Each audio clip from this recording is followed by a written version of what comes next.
welcome back to a new international episode of the MTI KnowHow Coffee. I'm very excited to welcome Adva Müller here today. And Adva, you're brand new to the team MTI, so very freshly just joined and straight away here with me in the KnowHow Coffee. Good morning, Adva. Good morning, Verena, and thank you for having me here. Yeah, I'm really excited. Adva, since you're new to MTI, maybe you would like to introduce yourself to our viewers. It's very busy this morning, so just tell us a little bit about yourself. Who are you? What do you do? Sure. So I'm an intercultural trainer, and especially in the area of CQ, so cultural intelligence. And I am, so to say, interculturalist, because most of my career life I spent working with intercultural teams, irrelevantly of the let's say content of the field of work. It could be international key account management or marketing, project management, and also irrelevant of the country I used to work in. Okay, so in your line of work, you got to meet a lot of people in a lot of cultures. Yes, indeed. As a matter of fact, I did. And also on the personal level, I am, so to say, a product of mixed cultures, because I was born in Israel, and my grandparents come from Yemen, and I live here in Germany for about 15 years. So I sort of contain these three cultures in me, and you can imagine how many perspectives I have for a situation. So yeah, it's interesting. It's actually not surprising that this kind of became your specialty, and this is also your topic today here with us. We're going to talk about cultural intelligence, and that sounds a little bit like detective work to me. It sounds like I'm gathering intelligence on somebody. Well, actually, it's not so far from the truth. You just do it a bit differently. Before I will go deep into explaining what cultural intelligence is, shortly CQ, I would like to give a foundation, explanation about culture, because this will help us understand the model, the CQ model, much better. Okay. So, what is actually culture? If I use the classic definition from Hofstadter, a Dutch anthropologist, he defines it as the collective programming of the mind, distinguishing the members of one group of people from other. I like to use another definition. It's not so it's not such a big difference. It's just a little bit more. You can use it. There is the lenses through which we see the world, we experience the world. And this is also Dr. Tom Ferghesse's definition. And the reason why it is so important to understand that culture is learned. Culture is learned because,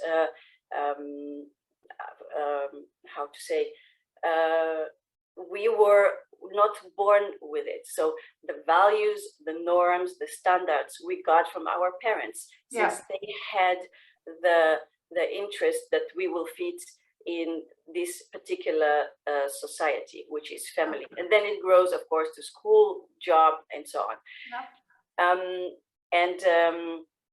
This gives us actually the flexibility to since it's lenses, it's invisible, but we carry it with us the whole time. So it gives us the flexibility to change, just like glasses, to change it according to the person we are communicating with.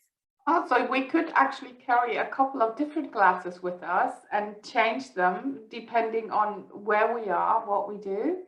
Exactly. And that gives you also the freedom to basically also to reach your goals in your communication. If you are a manager which has comes to a new team, then you know how to deal with whom. Of course, you learn all these methods, all the tools. You also develop some openness, and the more you know about that culture is relative, the easier it is for you to develop the awareness and to be able to. It's like a game. It's like you're playing. Yeah. It's very playful, actually. Oh, so cultural intelligence, CQ, basically gives you the ability to work with different pair of glasses.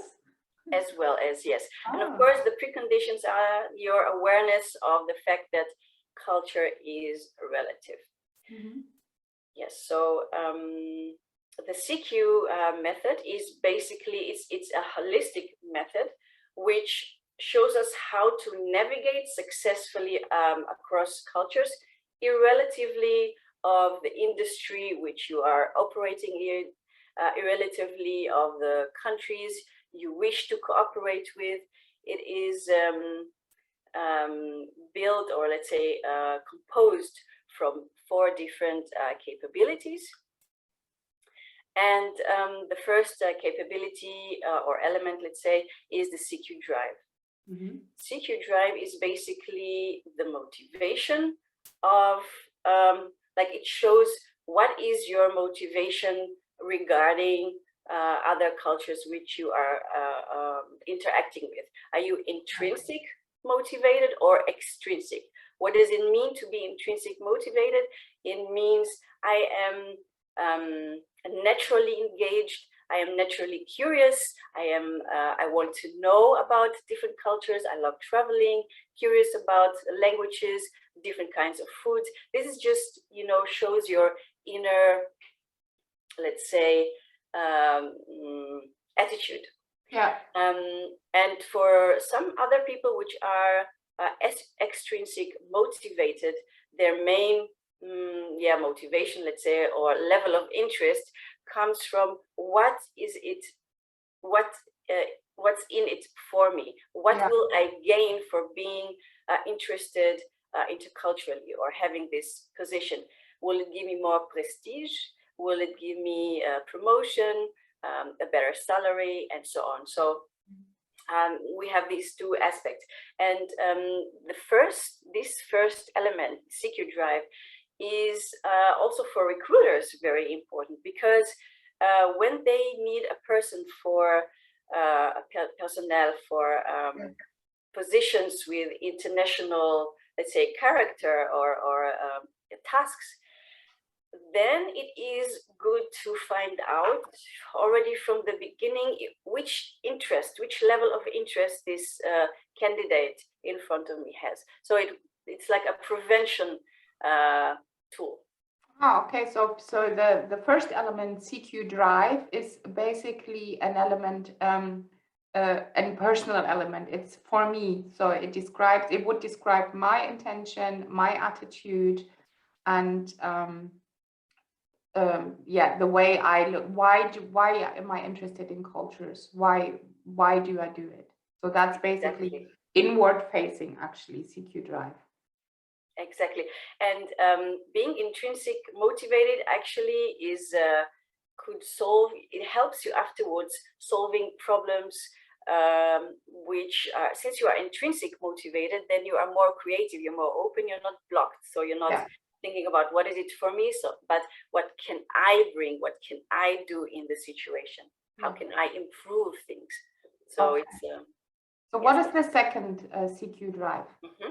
The second CQ drive is the second CQ element is CQ knowledge. CQ knowledge. Okay. There are many CQ drives.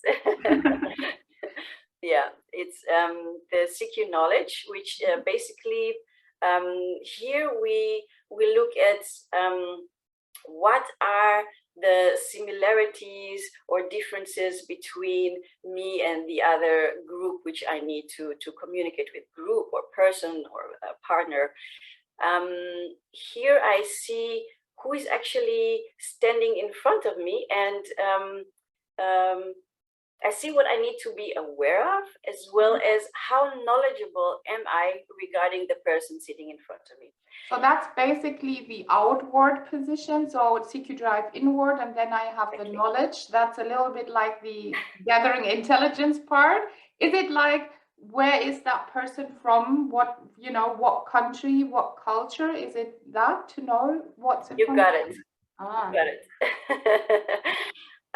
Yes, exactly. And actually, in order to be more precise, to have, let's say, a framework, because, you know, gathering knowledge is endless. So we need to know where we're moving. And in order to do that, I'm using a very helpful model of Professor Erin Meyer. These are the 8 dimensions of, let's say, a culture map, she calls it as well. And she based it also on Hofstadter's theory. Just she developed it. It's a bit broader, and yeah, she made it a little bit more up to date. So shall I go briefly through the 8 dimensions? Is it okay for you? Very briefly. Very briefly. Okay. So the first dimension is communication, and here we have a low context, high context way of communication. What does it mean? Low context is a direct communication. What you see is what you get. Simple, clear. For instance, the Americans. Yeah, this is and a high context communication would be more sophisticated, more layered. The message. Lines, yeah. More between the lines. Exactly. You need to read between the lines. You need to read the air. A lot of talking around the bush, and the more sophisticated, like the more layered the communication is, the more sophisticated it counts. See Japanese cultures, which are very, very also rich cultures. Second dimension is evaluation, which means here it's about giving a direct negative feedback. So am I giving it directly or indirectly? And some cultures, such as, for instance, Sweden, Holland, Israelis are completely into that. Give it as direct as possible, because this is also, we want to know where we are standing. We want to know how can we develop from here, and we see it as also a very healthy attitude. Some cultures prefer having it a bit indirect, and here you need to be very fine, very soft with it, to choose the words, to create an atmosphere, and so on. Good morning. The third dimension is leading. So is it egalitarian? Like, for instance, in a startup, which means the hierarchy, we're having a flat hierarchy. I know I didn't mention now a culture as such, let's say a country as such, but startup has also a certain culture of communicating. In comparison with hierarchical, see the army, yeah, it's top down, very clear. So we know who is the leader. Fourth dimension is decision making. How do I do it? Is it top down or consensual? Do we sit together and make a decision together, and we hear all the voices of all the members, or boss comes and says, this is the decision, take it? Japan in comparison to, yes, for instance, Saudi Arabia, top down. Further element is trusting, and this is very important. How do I build trust with my team or with my colleague? Is it more through working together? So then I can also test or see how reliable you are.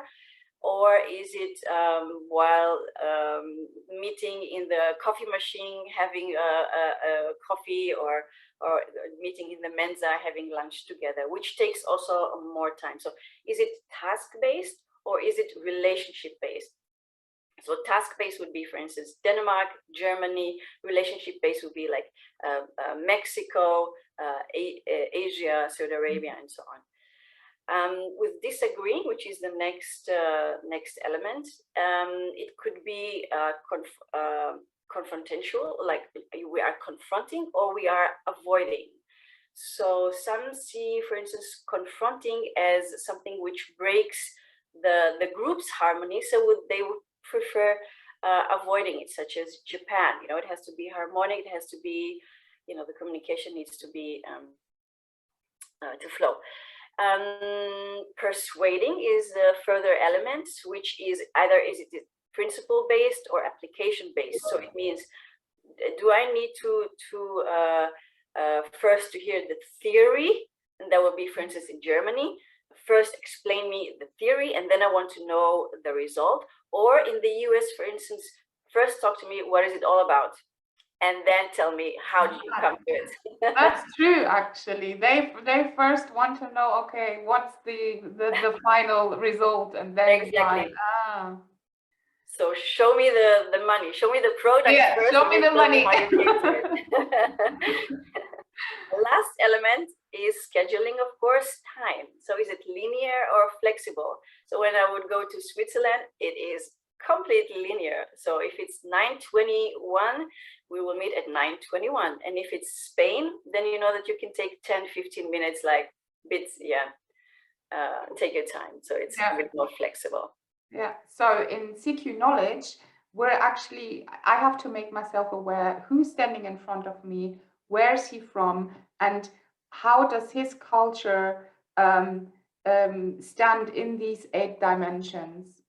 So how does his culture react in disagreeing, agreeing, decision making?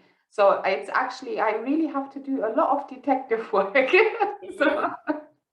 Okay. Yeah, and I'm sorry to add into that, there is a little bit more of detective work, because it's not only putting the other culture on the map, it's putting yours in front of it, because otherwise the differences are. Exactly. Okay. So then you know where the gaps are. Otherwise, you just know, okay, he's more egalitarian and he's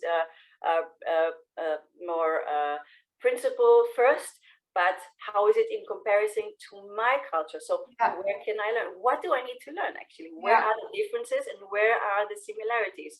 Where do we meet and where do we need to work on our relationship?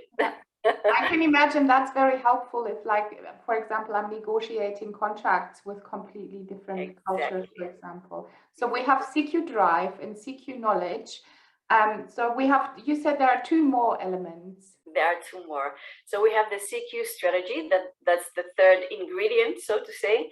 And here we need to see what we do with all the information we accumulated, but because strategy is all about planning. So actually I need to sit and to reflect and to see, what do I want actually? What do I want from this? What are my goals? And then also to try to see what are the goals of the person I'm going to meet, the person I'm going to, for instance, negotiate with. And sorry. And so I define my goals and I build a strategy. I'm planning. That's okay, but that's not putting it into action yet. That's just planning. Exactly, and this is why the cultural intelligence is like a learning journey. We saw that it brings us from reflecting from the inside, which is what is my motivation, until the executing, which is now the CQ action. And here we see how do we execute the plan or the strategy we were defining. So for instance, when I sit in a meeting, how do I behave? How do I talk? Now, this is like the real practice, yeah? So after I gathered all the information, after I have the mindset of also the goals of what I need to do and what not to do, now I actually sit and do it. So what does it mean? How do I listen? Which words am I using? How do I formulate myself? Paraphrase. For instance, this is like an example for a CQ action. For us Westerners, it is very important when we go to Asian countries, is we need to learn to pay attention to the small details, to read the air, to read between the lines. So for instance, when we receive a business card from a Japanese person, then we really need to see, to acknowledge it, to give it some attention. And not just thank you and put it away, but you need to look at it and acknowledge that thank you, and you need to show interest. Exactly, to look at the paper, at the writings, and so on. And on the other side, the Asians, for instance, it would be very helpful for them if they would learn the art of small talk. So, you know, just to create a little bit of smooth atmosphere and then go into business. For instance, this is like an example for a CQ action. So when you interact, or for example, if you present in front of different cultures, you actually adapt your presenting style or the way you talk or the things that you say? Exactly. So, for instance, if I'm a manager and I have a new team, and let's say 80% of the team will come from India, then I know that India is more like family oriented culture. Yeah. Then when I will present myself, I will talk a little bit about my family and really go into this sort of familiar atmosphere, maybe show some pictures. But it depends also on you how flexible you are. You don't need to let's say push it too much, because where you're sitting.